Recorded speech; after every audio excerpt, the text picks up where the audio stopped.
नमस्कार दोस्तों। कैसे हैं आप लोग। उम्मीद करता हूं जबरदस्त जिंदाबाद होंगे और रेलवे लगातार अपने कहे हिसाब से चल रहा है। जैसा कि आप लोग देख पा रहे होंगे कि हर साल हम वैकेंसी देंगे तो हर साल वैकेंसी आ रही है। अब आपका सिलेक्शन निर्धारित करता है आपकी तैयारी, आपकी मेहनत और सबसे ज्यादा जरूरी आपकी रणनीति। क्योंकि कई बार देखा गया है कि कई बार मेहनत के आगे नसीब आ जाता है। बात सही है। अब जैसे इसी रेलवे आरआरबी का बात करें, अगर एनटीपीसी का ही हम, तो किसी जोन का 65 कट ऑफ गया, किसी जोन का 71 गया, जिसका 66 था, किसी जोन में डिसक्वालीफाई है तो किसी जोन में पास है। अब वो डिसाइड करता है जोन की आप किस जोन से फॉर्म फिल किए थे। कुछ लोग ऐसे मिस्टेक करते हैं कि हमारा टाइप ठीक है तो हम पहले टाइप वाला का पोस्ट प्रेफरेंस रखते हैं ताकि हमारा सिलेक्शन पहले होगा, बाद वालों का बाद में होगा। तो भाई साहब, वो भी मिस्टेक है। तो कहीं ना कहीं फॉर्म भरते समय भी हमारी रणनीति जो है वो सही होनी चाहिए। हमको जानकारी सही होना चाहिए। तो इस वीडियो में हम आपको बताएंगे कि आपका जो पोस्ट प्रेफरेंस होना चाहिए वो क्या होना चाहिए। पिछला साल का जो कट ऑफ रहा सीबीटी 1 का, वो कैसा रहा, सीबीटी 2 का क्या होने वाला है, सारा चीज बात करने वाले हैं। और आपको पिछला साल का कट ऑफ भी दिखाएंगे और उसी के हिसाब से आपको एनालिसिस करेंगे। आगे बढ़ते हैं, वीडियो को स्टार्ट करते हैं। यहाँ पे आप ध्यान से बारीकी से चीजों को समझेंगे, एक एक करके हम लोग बात करेंगे। ठीक है भाई साहब। यहाँ पे जैसे अगर हम बात करें तो यहाँ पे आपका जोन वाइज हमने वैकेंसी लगा दिया है। बिलासपुर में 864 है, तो ये सब कोई जानता होगा, इसमें हम आपका टाइम ज्यादा नहीं लेंगे। आगे बढ़ेंगे तो अगर हम इसमें बात कर ले आपका जो कौन कौन से पोस्ट हैं, तो इस बार आपको 6 पोस्ट देखने को मिल रहे हैं। आपके वैकेंसी में कितने पोस्ट देखने को मिल रहे हैं? 6 पोस्ट। कौन कौन से हैं? चीफ कॉमर्शियल कम टाइपिस्ट का पोस्ट है आपका, यहाँ पे आप देख पाएंगे। पहला पोस्ट। अगर स्टेशन मास्टर देखेंगे, गुड्स ट्रेन मैनेजर है, जूनियर अकाउंट असिस्टेंट कम टाइपिस्ट है, सीनियर क्लर्क कम टाइपिस्ट है और ट्रैफिक असिस्टेंट। इसमें अगर हम बात करें तो आपका इन दोनों में आपका लगभग 75,000 के आसपास सैलरी बन जाती है। इसमें अगर दोनों में हम तीनों में बात करें तो लगभग 60,000 के आसपास सैलरी बन जाती है। और इसमें लगभग आपका 55,000 के आसपास सैलरी बन जाती है। साथ ही साथ रेलवे का सबसे खास बात होता है कि लगभग लगभग 70 दिन के आसपास का दिवाली के टाइम बोनस मिलता है। साथ में ओवर ड्यूटी भी है, इंसेंटिव है, तो पैसा का कमी नहीं है। अगर एनटीपीसी ग्रेजुएट लेवल के थ्रू आप जाते हैं तो अच्छा भला पैसा आप कमा लेंगे। आगे बात करें तो एज यहाँ पे लगाया हुआ है और किस पोस्ट के लिए कितने, किस कौन सा पोस्ट का कितना सीट है यहाँ पे हमने बता दिया। सबसे अगर ज्यादा देखें तो 3416 है। तो कुछ लोग प्रीफरेंस में सबसे पहले गुड्स ट्रेन मैनेजर को रख देंगे। यही सबसे बड़ा मिस्टेक होता है। आइए चीज को समझेंगे, एक एक करके आपको बताएंगे। यहां से अगर हम आगे बढ़े तो यहाँ पे आपका जो मेडिकल स्टैंडर्ड है वो चीज लगाया हुआ है कि किसके लिए कौन सा मेडिकल स्टैंडर्ड है। मेडिकल स्टैंडर्ड आप पता कर लीजिएगा कि इसका क्या है। यूट्यूब पे वीडियो अवेलेबल है, इसमें हम आपका ज्यादा टाइम नहीं लेंगे। यहाँ पे आगे बढ़ेंगे तो आपको किसमें क्या देना है। जैसे गुड्स ट्रेन मैनेजर है, तो अगर आप सीबीटी 1 और सीबीटी 2 क्वालिफाई करते हो तो सीधा सिलेक्शन के लिए जाओगे। अगर यहाँ पे टाइपिस्ट का बात करें तो 2 पोस्ट में टाइपिस्ट है, सीनियर क्लर्क कम टाइपिस्ट, जूनियर अकाउंट असिस्टेंट कम टाइपिस्ट में। और नीचे आपका चीफ कमर्शियल कम टिकट सुपरवाइजर में आपका सीबीटी 1 और सीबीटी 2 के बाद सिलेक्शन के लिए आगे जाओगे। स्टेशन मास्टर के लिए आपका सीबीएटी है, जिसको साइको बोलते हैं। अब आगे बढ़ते हैं और अब हम आते हैं कि क्या हमारा पोस्ट प्रेफरेंस रखना है। तो पोस्ट प्रेफरेंस आपको रखना है इसी हिसाब से। ठीक है, आप मेडिकल देख लेना। वैसे भी अगर देखा जाए तो चीफ कमर्शियल कम टिकट सुपरवाइजर जो सबसे बढ़िया अगर इसमें पोस्ट है, उसका मेडिकल स्टैंडर्ड B2 है। बाकी A1 इसमें किसी का नहीं है जो ALP का होता है। बाकी दो में आपका स्टेशन मास्टर और 3 में आपका A2 है और 2 में आपका C2 है। ठीक है, तो पोस्ट प्रेफरेंस आप इसी हिसाब से रखें तो ज्यादा बेहतर रहेगा।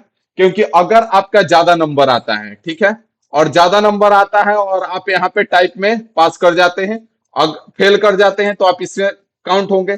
अगर आप गलती से इसको फर्स्ट प्रेफरेंस रख दे रहे हैं और आपका ज्यादा नंबर भी आता है तो भी आप इसमें ना जाके इसी में जाएंगे।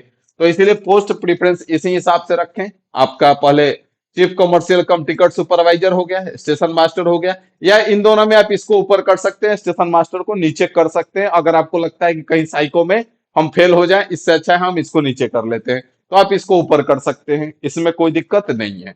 क्योंकि आपका सबसे जो भौकाली पोस्ट है, सबसे बढ़िया पोस्ट अगर माना जाए तो चीफ कॉमर्शियल कम टिकट सुपरवाइजर का ही पोस्ट है। इसमें जो काम होता है आपका यही होता है कि जो टीटी का ड्यूटी लगता है कि कौन सा टीटी इस जोन से, इस स्टेशन से, कौन सा टीटी किस ट्रेन में जा रहा है, कौन सा कलर किस सिस्टम पे बैठ रहा है आज टिकट काटने के लिए, वो सारा चीज इन्हीं के जिम्मे होता है। ठीक है, तो पोस्ट प्रेफरेंस आपको समझ में आ गया कैसे रखना है।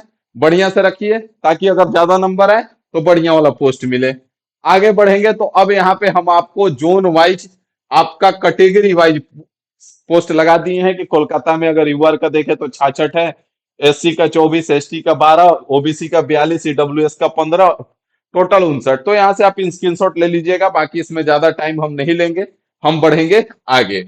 मेन हम आते हैं, अगर कट ऑफ एनालिसिस का बात करें तो यहाँ पे हमने कट ऑफ लगाया है।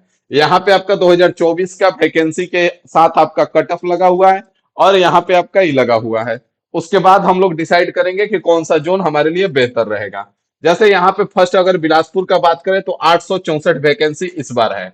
अगर पिछला बार का बात करें तो 649 है और 72 आपका कट ऑफ गया हुआ है।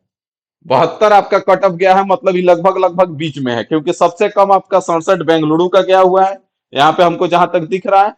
और बाकी अगर बात करें तो सबका 70 के आसपास कट ऑफ रहा है।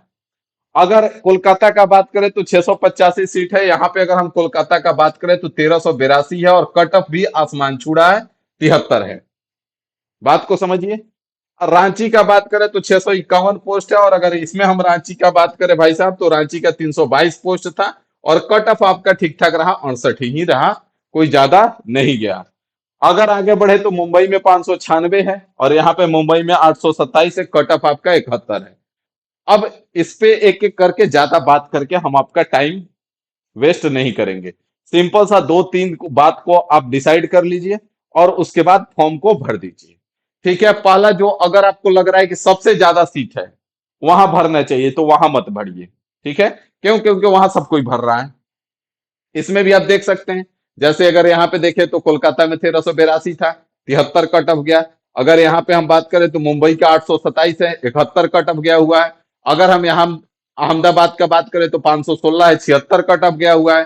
तो इस हिसाब से हम डिसाइड नहीं कर पाएंगे। ठीक है, डिसाइड हमको क्या करना है, सिंपल सा है। इसमें बीच में देखेंगे, जैसे यहाँ पे 382 है, 396, इन सब में हम मूव कर सकते हैं। यहाँ पे मालदा जा सकते हैं, आपका अजमेर जा सकते हैं, भोपाल डाल सकते हैं, सिकंदराबाद थोड़ा सा ये होता है, मालदा में आप भर सकते हैं। ठीक है, तो यहाँ पे पहला डिसाइड क्या करना है कि जो बीच में है, ना बहुत कम। अब पता चला कि ना ही हमको एक सीट से मतलब है, हम पटना से फाइट करेंगे, पटना में 23 सीट है, तो ये बेवकूफी कहलाएगा। ठीक है, पहला चीज कि बीच में सीट देख लेना है कि जैसे सबसे ऊपर नहीं, सबसे नीचे नहीं, बीच में, इसीलिए हमने यहाँ पे जोन वाइज लगाया है। दूसरा बात आपको क्या ध्यान रखना है, दूसरा बात आपको इस बात का ध्यान रखना है कि आप जहां पे आपका घर है वहां से लगभग लगभग 12 घंटे का डिस्टेंस हो, 18 घंटा, इससे ज्यादा डिस्टेंस पे, दूरी पे मत रखिए, इससे ज्यादा कोई फायदा नहीं होगा। तो मान लीजिए कि हम जैसे यहाँ पे हमने 5-7 जोन डिसाइड किया कि इनमें हमको फॉर्म भरना है, मान लीजिए इतने का हमने डिसाइड कर लिया। अब हम इसमें देख लेंगे कि हमारे घर से नजदीक कौन सा है। दूसरा बात, इसमें ई देख लेंगे। उसके बाद यहाँ पे आप स्क्रीनशॉट ले सकते हैं, उसका कट ऑफ पिछले साल का एनालिसिस कर सकते हैं। बात समझ में आ रही है? क्योंकि पिछला बार हमने कुछ लोगों को मालदा बताया था और मालदा सही गया था, क्योंकि यहाँ पे आप देखेंगे मालदा का कट ऑफ किधर है भाई साहब, मालदा मालदा मालदा, इसमें नहीं लगा क्या? मालदा कहाँ गुम हो गया? चंडीगढ़, अजमेर, प्रयागराज, मुजफ्फरपुर, पटना, कोलकाता, गुवाहाटी, गोरखपुर, बिलासपुर, जम्मू, चेन्नई मालदा गायब है यार। मालदा को कहाँ गायब कर दिया सब? बहुत गलत बात है। मालदा का लगभग लगभग आपका 70 के आसपास ही कट ऑफ रहा है। जनरल का अगर हम बात करें तो ये सारा कट ऑफ जो लगा हुआ है जनरल का है, इसी के हिसाब से आप तुलना कर सकते हैं। तो यही दो तीन बात को ध्यान में रखिए और आंख बंद करके फॉर्म डालिए और उसके बाद आप तैयारी में लग जाइए। सबसे मेन बात है तैयारी, और दूसरा यही दो तीन चीज को ध्यान में रख के आपको जो जोन है वो डिसाइड करना है। बात समझ में आ गया ना? तो मिलते हैं अगले वीडियो में अगली जानकारी के साथ। अभी के लिए इतना ही रखते हैं और आगे बढ़ते हैं। ठीक है, तो थैंक यू।